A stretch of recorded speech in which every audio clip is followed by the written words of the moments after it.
Hola, Pandora. Esta es mi historia. De chico, unos 7 u 8 años, nos mudamos a una casa nueva. Todo muy normal, habitación nueva, subiendo las escaleras, y al lado, el baño. En ese tiempo solía tener un Sony W300, con el que ponía mis alarmas y rompía las bolas un rato cuando no podía dormir. Una de las primeras semanas en el lugar, me despertaba entre las 2 y las 4 de la mañana, y me daban unas ganas imperiosas de tomar agua. Bajaba, tomaba agua y después iba al baño. Después de esa rutina, que se hizo bastante diaria, cada vez que me acostaba veía a una mujer de negro, siempre entrando a mi habitación. Y cada día estaba un poco más cerca de mi cama. En ese tiempo, mi vieja no me creyó. Así que, antes de que me cagaran a palos, preferí guardármelo. Pasaron las noches y todo se repetía. Acá hago una aclaración, yo intentaba no bajar a hidratarme, pero era imposible. Sentía los labios secos, como con una costra en toda la boca. Y, si me permiten exagerar un poco, se sentía como si me quemaran los labios después de jugar un fútbol 5 a las 5 de la tarde, con 30 grados de calor. Jajaja. Cuando le tocó estar al lado de mi cama, apareció una de mis tías muertas. Contexto, fue asesinada unos años atrás. Entre llantos, la abracé y le pregunté qué era la otra cosa. Su mirada cambió por unos segundos y, en un tono serio, me dijo que era algo malo, y que ya no me iba a molestar. Los siguientes años fueron todos muy tranquilos. Y, de curioso, le comenté la situación a una persona entendida en el tema.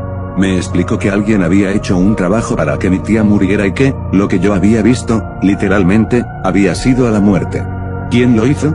Era posta lo que me dijo. Son cosas que, probablemente, van a quedar sin resolver. Hola, Pandora. Una vez estaba en el campo con unos amigos de paseo. Todo transcurría de manera normal y tranquila, pero uno de nuestros amigos tenía un problema con otro integrante del grupo. Al parecer, este último había sido infiel a la novia de nuestro amigo, por lo que ambos se tenían mucha ira y resentimiento.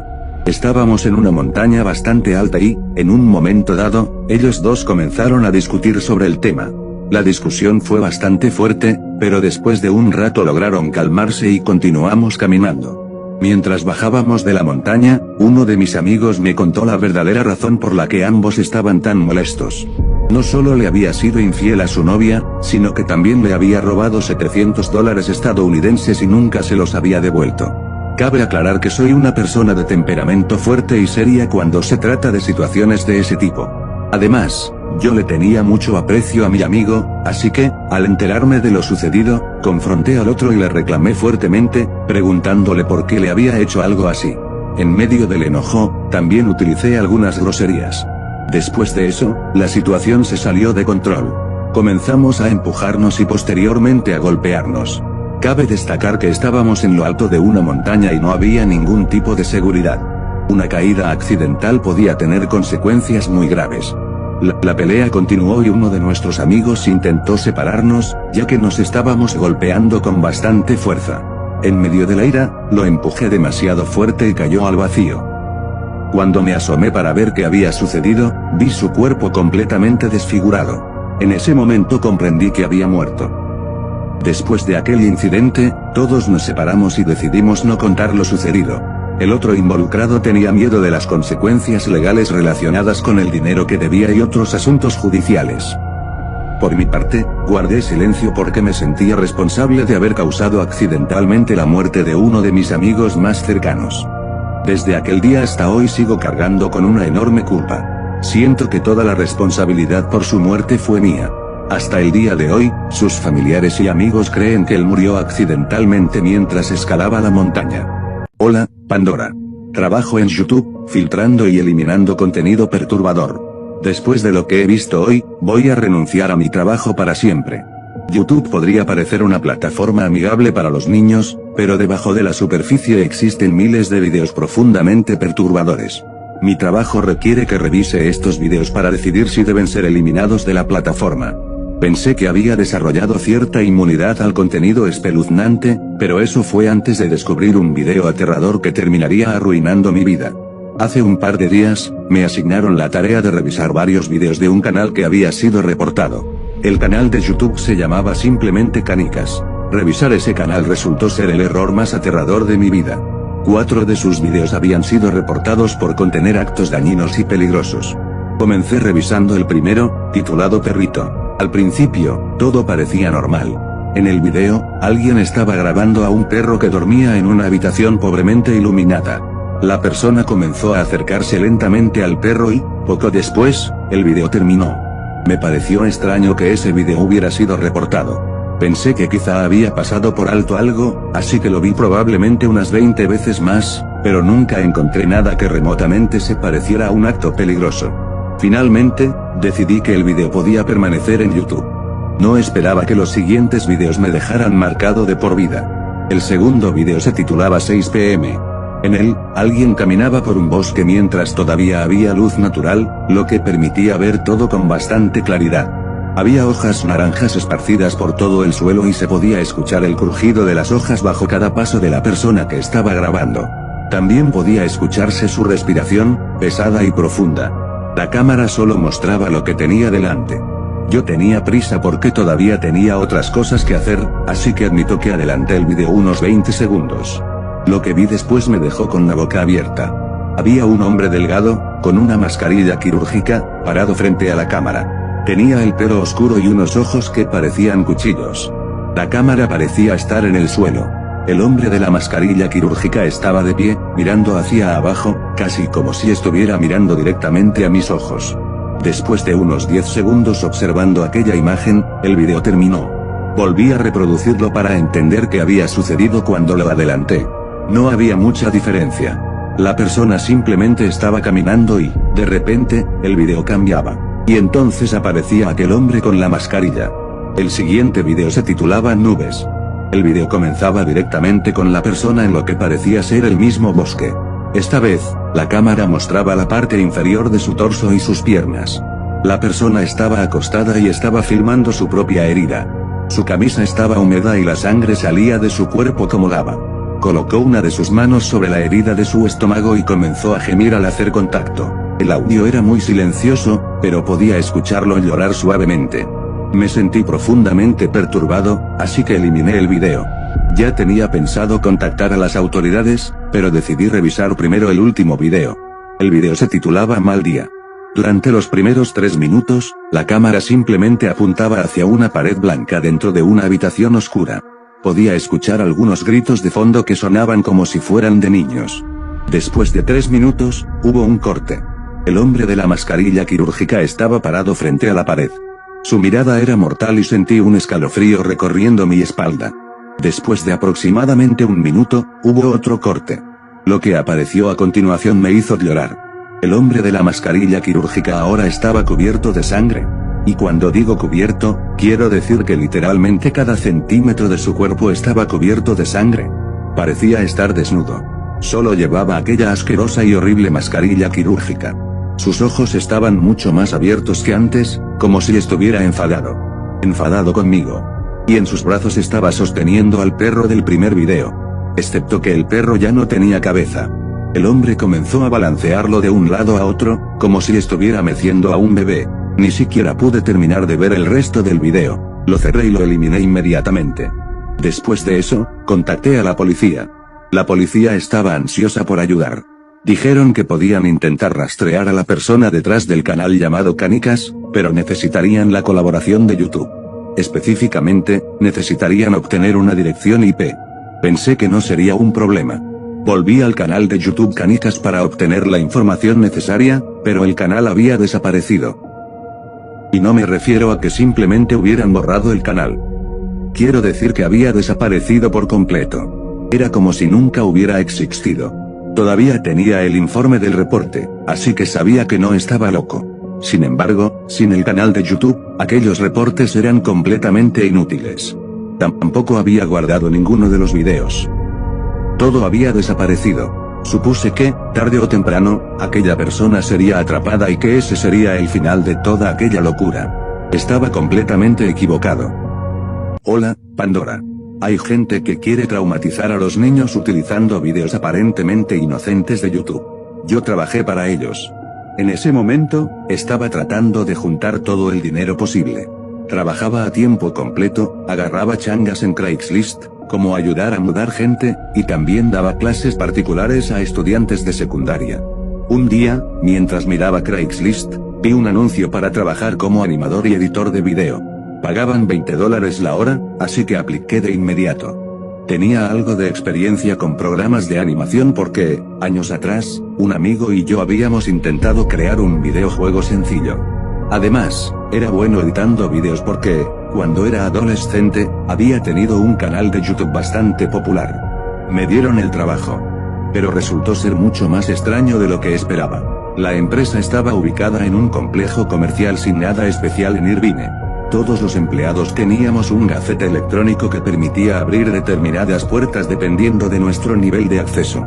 Como yo estaba en el escalón más bajo, solo podía abrir la entrada principal, la puerta de la sala donde trabajaba y la puerta de la sala de reuniones, donde teníamos nuestras reuniones semanales.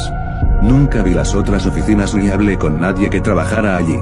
Éramos 7 animadores sentados en fila, cada uno dentro de su propio cubículo, en una sala pequeña. Nuestro trabajo consistía en editar caricaturas falsas de personajes infantiles famosos, Spider-Man, Elsa, Bob Esponja, My Little Pony y muchos otros. Hacíamos 1 o 2 vídeos por semana. Básicamente, creábamos objetos y escenarios animados. El trabajo era sorprendentemente fácil. Casi no teníamos que animar nada de verdad. Sin embargo, lo más extraño era la manera en la que la empresa dividía el trabajo. Lo hacían de tal forma que ninguno de los animadores podía ver un video completo. Cada uno de nosotros trabajaba únicamente en unos cuantos segundos de un proyecto. Muchas veces, antes de que pudiéramos terminar nuestra parte, el proyecto nos era retirado y enviado a otro departamento. Las reglas para los animadores eran extremadamente extrañas. No nos permitían hablar entre nosotros bajo ninguna circunstancia. No podíamos decirnos nuestros nombres ni presentarnos. Tampoco podíamos hablar con otros empleados ni mirar la pantalla de otro compañero. Cualquiera de esas cosas era motivo de despido inmediato. Además, no podían estar 2 personas al mismo tiempo en la sala de descanso y estaba prohibido entrar al edificio con un teléfono celular. La sala de trabajo también era extraña. Todo era azul. Las paredes, las sillas, los teclados e incluso las puertas de cada cubículo eran azules. Había un aromatizante azul pegado a la pared, aunque nunca llegué a entender para qué servía. Solo había una cosa roja en toda la sala. Era un teléfono. El teléfono sonaba de vez en cuando, pero teníamos estrictamente prohibido contestarlo. Me habían dicho que cada vez que sonara, debía levantarme y estirarme. Con el tiempo descubrí que a los demás empleados les habían dado instrucciones completamente diferentes. Uno debía respirar profundamente y muy despacio.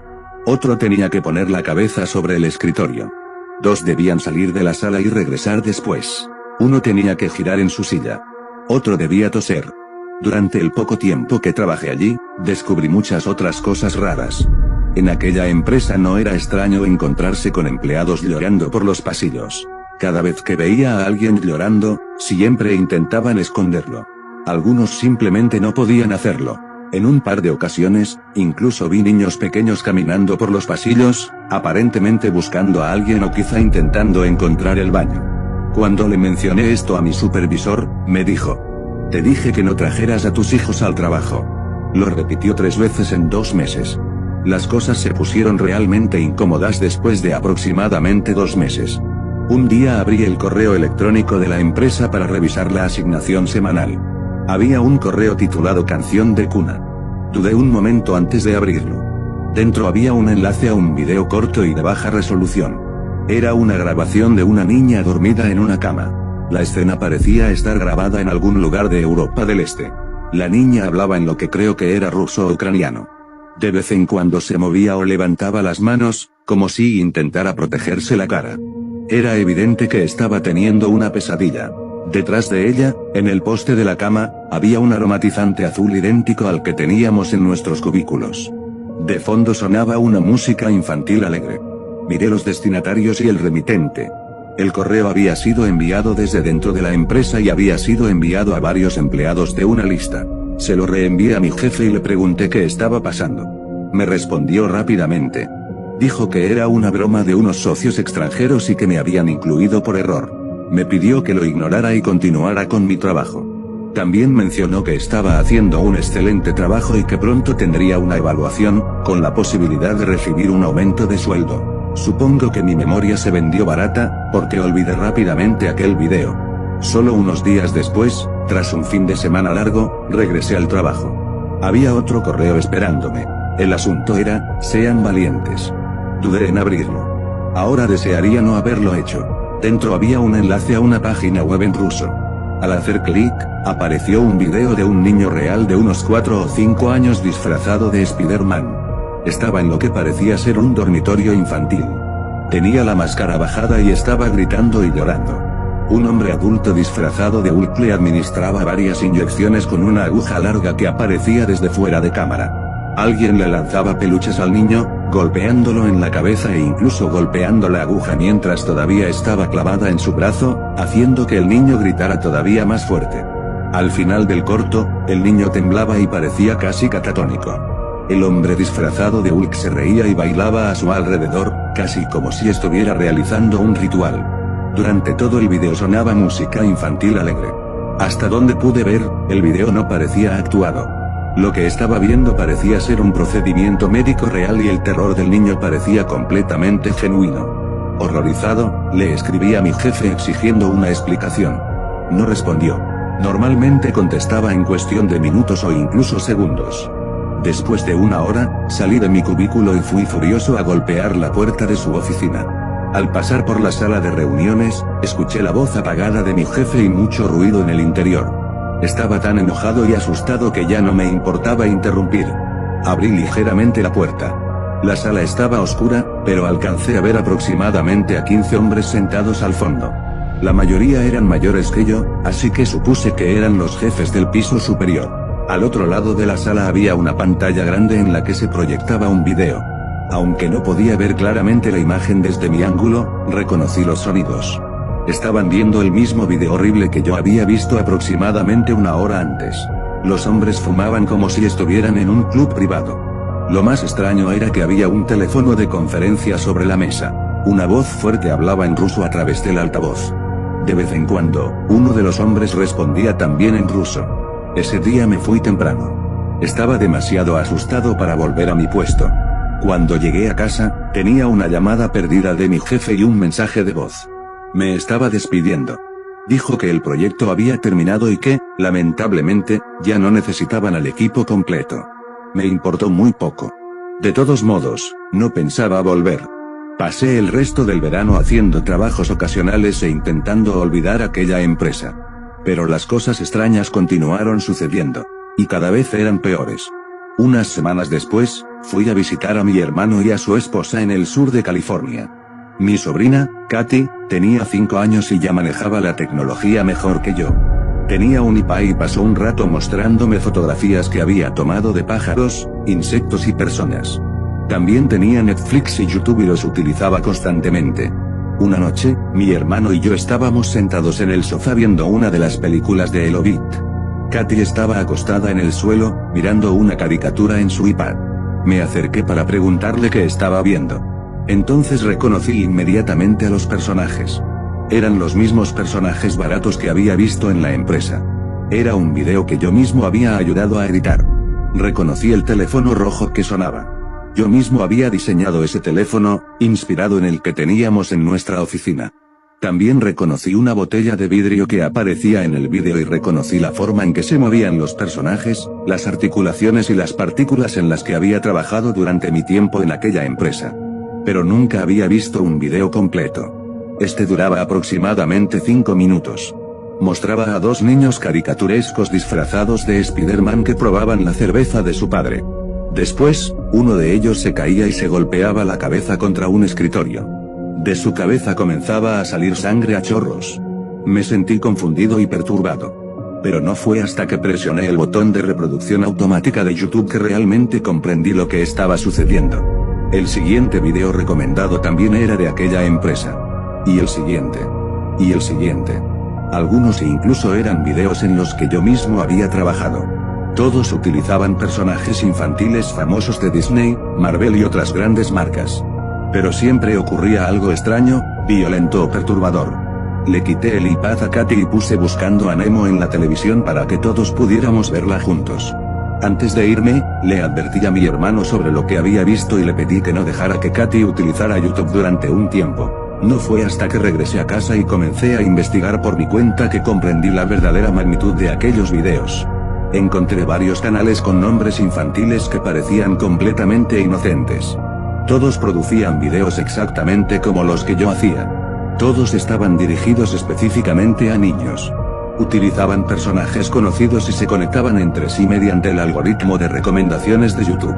Cuanto más investigaba, más profundo parecía ser el agujero. Los videos eran eliminados, los canales cambiaban de nombre y los mismos videos volvían a ser subidos una y otra vez. Después de observar una gran cantidad de ellos, descubrí que todos compartían ciertas similitudes y podían dividirse en varios temas recurrentes.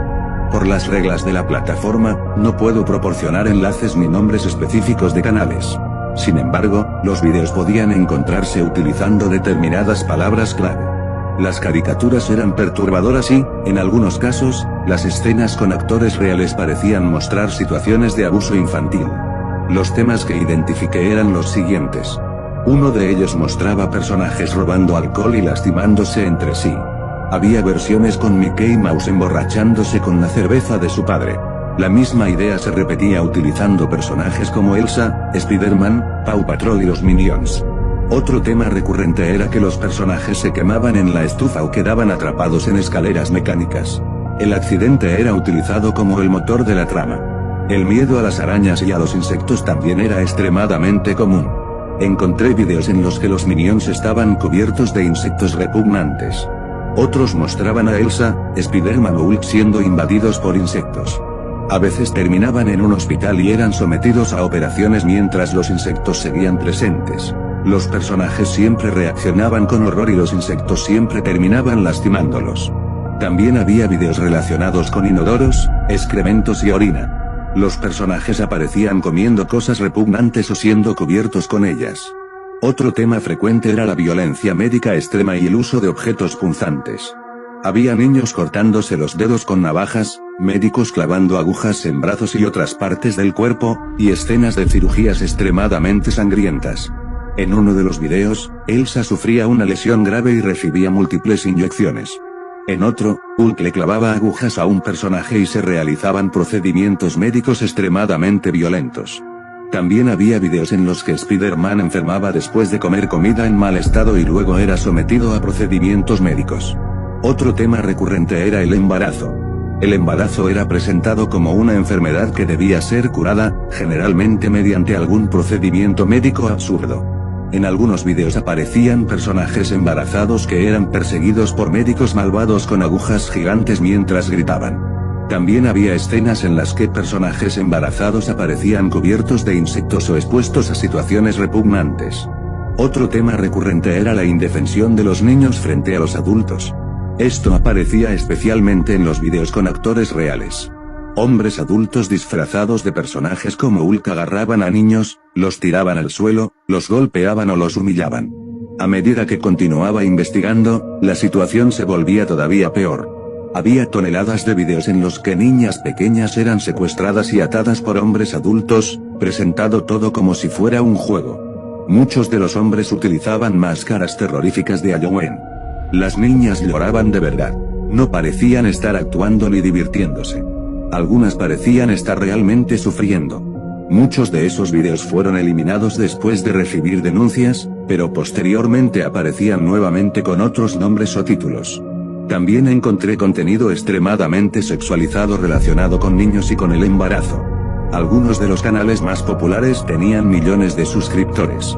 Muchos videos incluían situaciones sexualizadas, vómitos falsos y comportamientos extraños protagonizados por niños.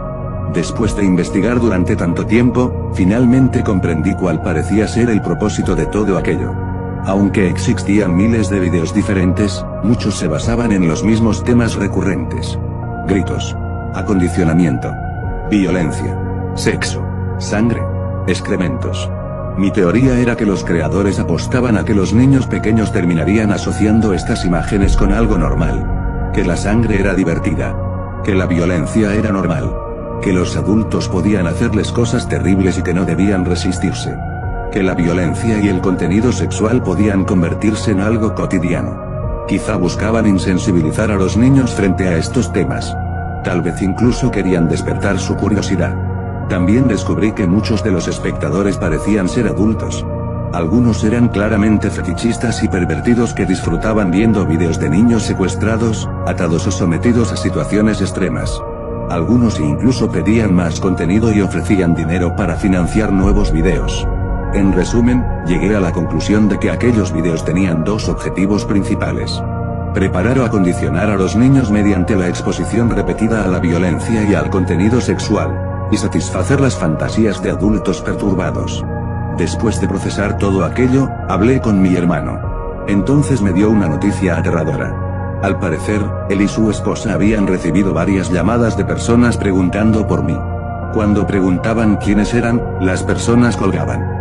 Mi hermano decía que casi siempre tenían acento extranjero. En una ocasión, un hombre intentó llevarse a Katy. Dijo mi nombre completo y afirmó que era su tío y que había venido a buscarla para llevarla a una cita médica.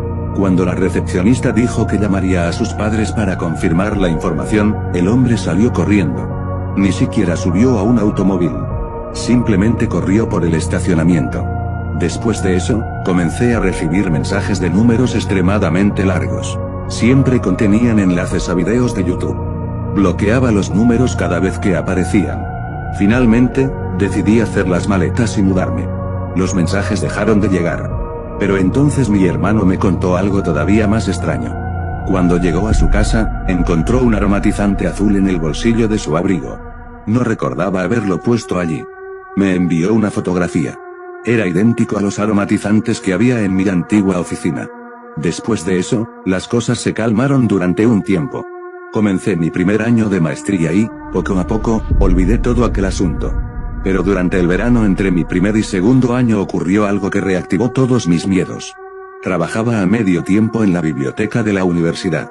Siempre escogía el turno de noche porque podía relajarme, avanzar en mis solicitudes de becas y, además, casi no había estudiantes. Una noche, un hombre mayor llegó y dejó un montón de libros de medicina sobre el mostrador. Parecía y olía como un profesor titular, así que no me pareció extraño que comenzara a conversar conmigo. Me preguntó si ya me había puesto la vacuna contra la gripe. Le dije que sí. El hombre sonrió y se dio la vuelta para marcharse. Pero cuando llegó a la puerta, se giró y me gritó: ¿Comillas y Katy ya tiene todas sus vacunas? Cuando reaccioné del shock, el hombre ya había desaparecido en la oscuridad. Había dejado los libros junto a la puerta.